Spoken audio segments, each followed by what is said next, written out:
Osmanthus wine tastes the same as I remember. But where are those who share the memory?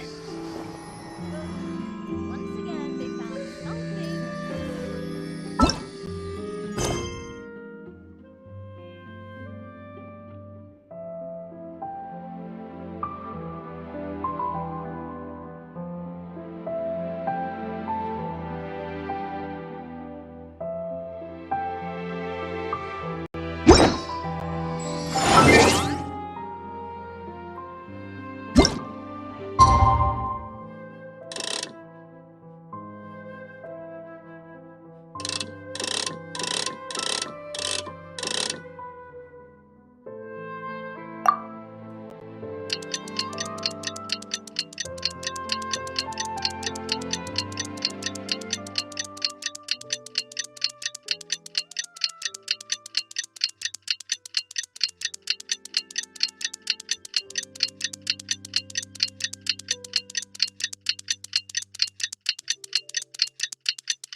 Boats are made for transferring commodities back and forth. And those... It's been a few days. Ban on flying objects should be over by now. Let's head over to the Palais Mermonia to see how Kukuku's doing.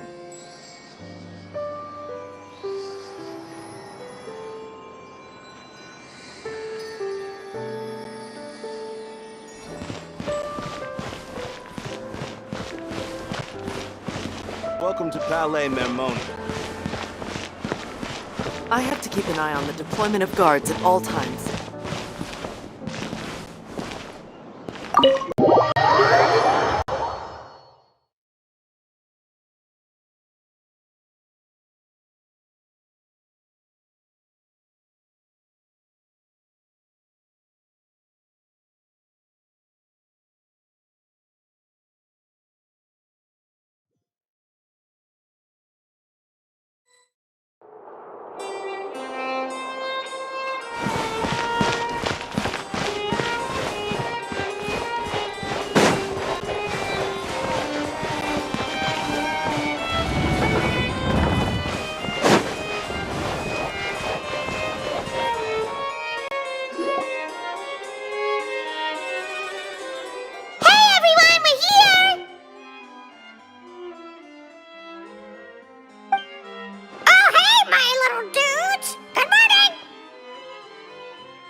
Is that good news or bad news, though?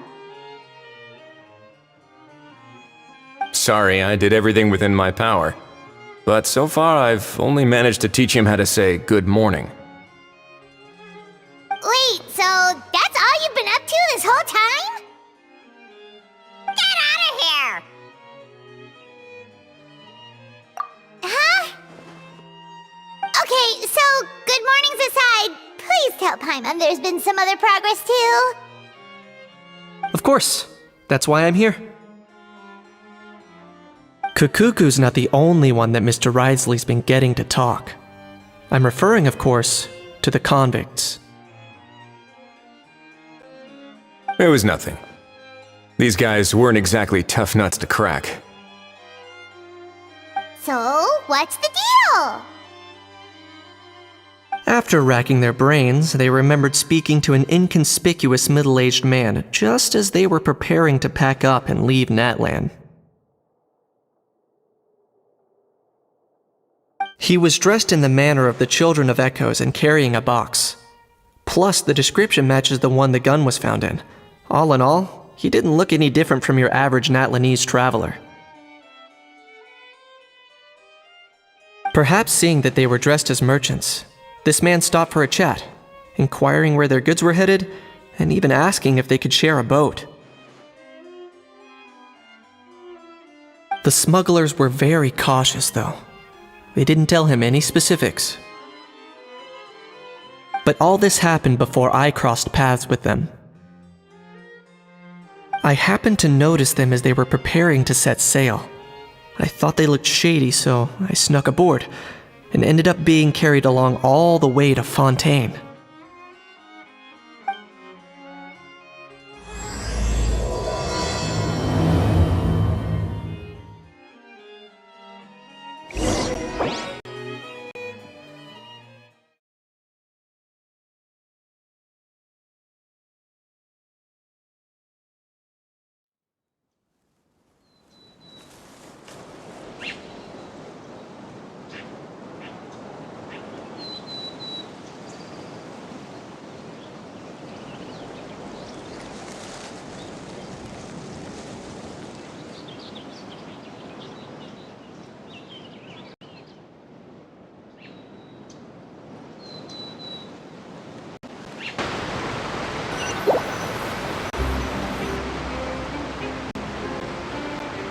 Boss, do we know if those Fontainians will even like this stuff?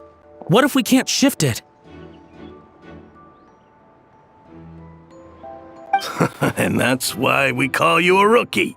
It's all supply and demand, kid. Supply and demand. Natlan's foreign trade is just starting to lift off. There'll be a market for it, you'll see.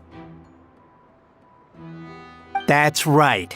So stop giving the boss trouble, rookie. Just do your job and keep an eye on the goods.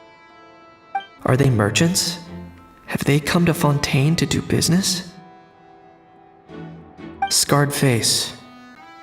Calloused hands.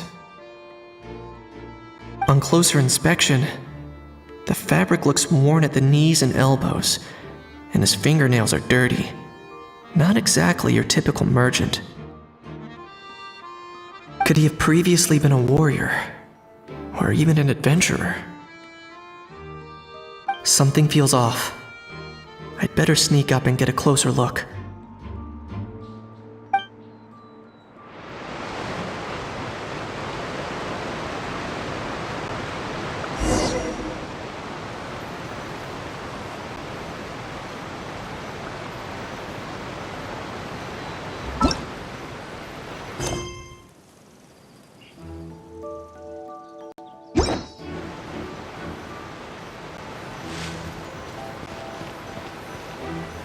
Nice thinking, boss. This tourist tub's been fast going and smooth sailing. Plus, no one's been asking us what we're up to. That goes without saying. Big cargo ship would have been too slow, whereas the smaller ones would have been faster but way too bumpy. If we ended up damaging the goods by accident, all these months spent grafting away would have gone up in smoke. Seriously? But there's hardly anything here. Would it really have taken them months to prepare? And why would they need to transport it with such care? Could they be secretly smuggling precious items out of Natlan? I'll need to find a way to get to the bottom of this.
Let's go hear what these criminals have to say for themselves.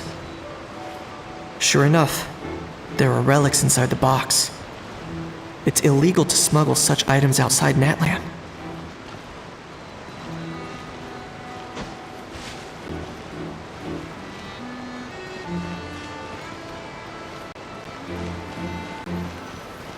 Hey, why the long face? You're abroad on business, and you get to do some sightseeing while you're at it. Sounds like a pretty sweet deal to me. You better cheer up if you know what's good for you. I guess you're right. I was just worried I might have messed up with the packing, or that something's gonna go wrong along the way. Oh, pull yourself together. Tons of foreign tourists come traveling to Fontaine. I bet their luggage is full of all kinds of weird stuff. If someone insists on checking it all, just show them the purchase order we had drawn up. Those Fontainians can't get enough of their legalese, so I've heard. They can look all they want. Aha. So their aim is to smuggle in contraband after all. Looks like I've gathered enough intel about the smugglers and their contraband. Time to inform port security.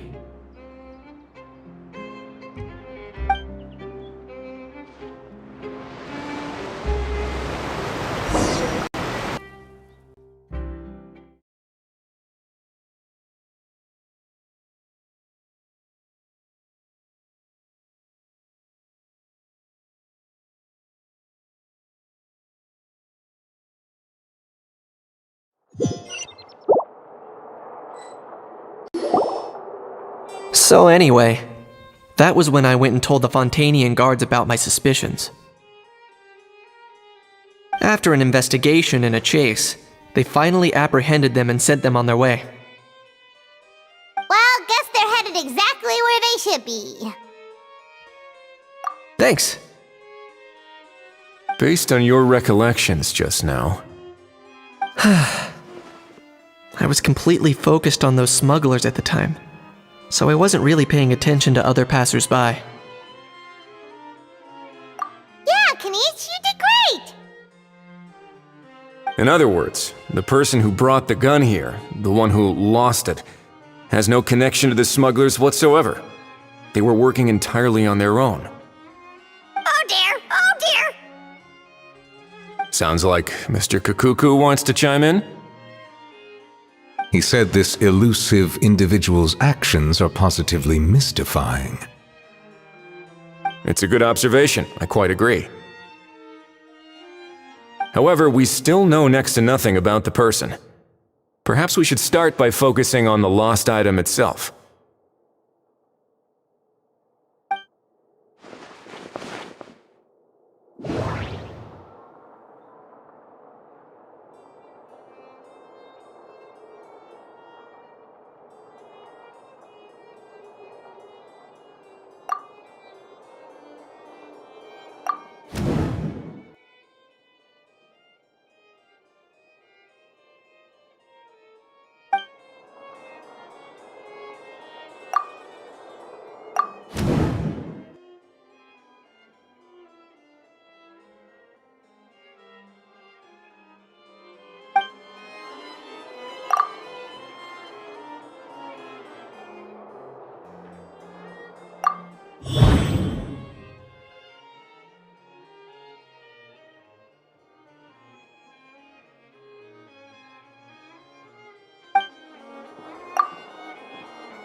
It certainly seems like it was the bait in some kind of trap.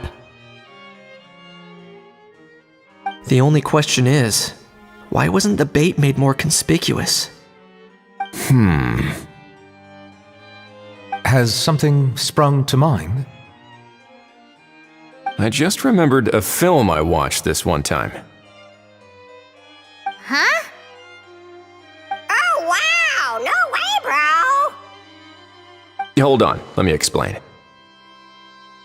Just now, the traveler speculated that this box might have been placed there on purpose. as if the intention was for someone to come pick it up. That got me thinking about those films about kidnapping cases. When they demand their ransom, the kidnappers tell the victim's family to leave money or valuables at a designated spot for someone to come pick up. That doesn't merely happen in films. There have been similar cases in real life. In fact, if anything, it's probably the real-life events that inspired the films. Sounds plausible. Ooh, wait. This raises the stakes to a whole new level.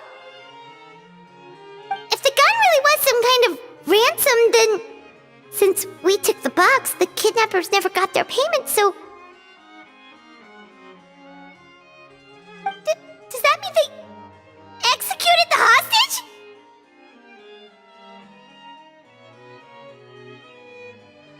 I agree. I don't believe we have a kidnapping on our hands. Selling off stolen goods is extra work that most kidnappers would want to avoid. Unless they're after something very specific, they tend to just ask for cash. Could we be dealing with a kidnapper who's dead set on getting their hands on an ancient dragon handgun? It's not impossible, but the likelihood is very slim. We can discount that possibility for now. And speaking of selling stolen goods, don't you think this looks more like a transaction?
So, bottom line, this was an individual smuggler at work. Exactly. And it was the location itself that caused the deal to fall through.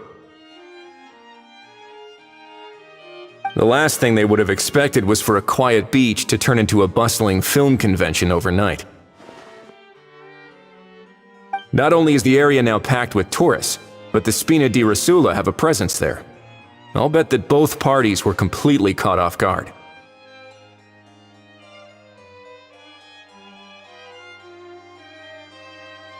That sounds like a plausible theory, but how do we verify it? Looks like your people better start rolling up their sleeves.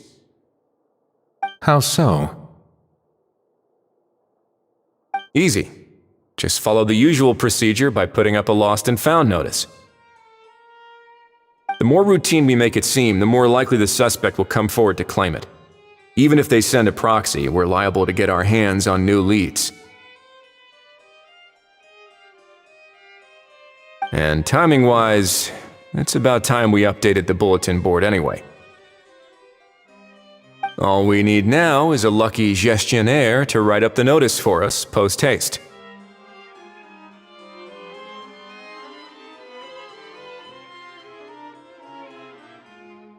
Ah, so that's what you meant by rolling up their sleeves.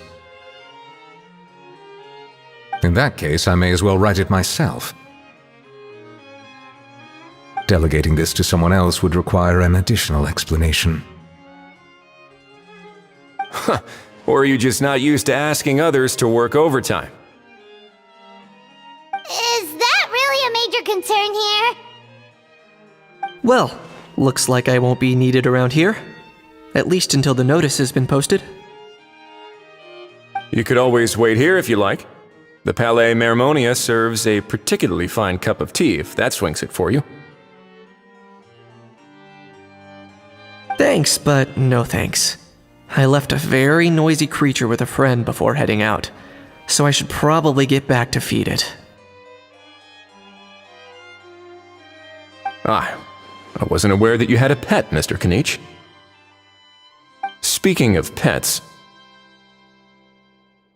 Get out of here! Out of here! Yep, that's the plan.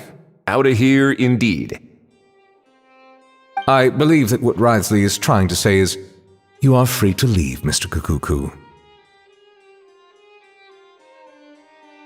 Furthermore, it has been determined that Mr. Kukuku should not, in fact, be classified as a flying object. As such, he shall be free to move around Fontaine whenever he so pleases. You're the best, bro! Oh, that really is good news! Travelers, should we bring Kukuku back to Aoife and Auroran? I shall leave him in your capable hands. Indeed.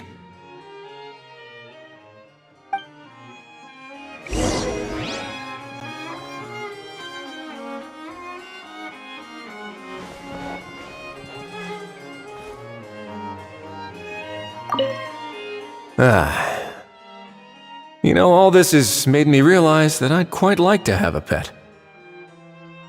If that proves inconvenient within the fortress of Meripede, perhaps you should consider finding a place in the court of Fontaine. That actually sounds like a good idea. In the past, I always dismissed the idea of buying a property in the city. The prophecy about the floods meant it never seemed like a worthwhile investment. But now...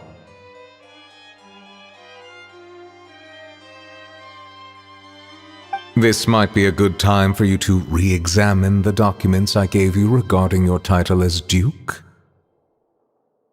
Huh? Citizens with honorary titles are eligible for certain benefits when purchasing property in the court of Fontaine. Really? How about this? You read through your documents from start to finish, while I write up the lost and found notice.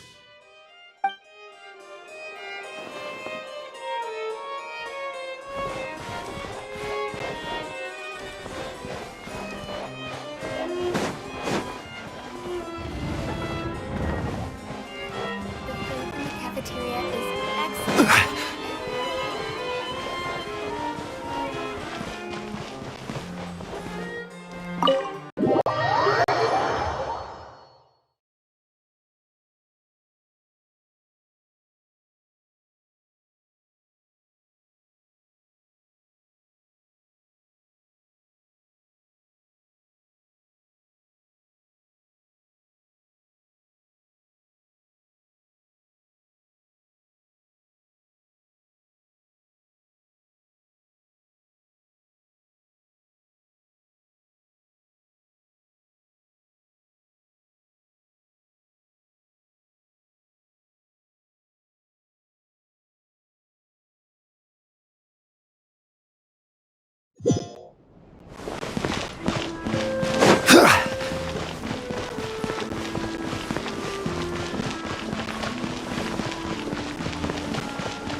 Which is more valuable, unlimited mora or unlimited time?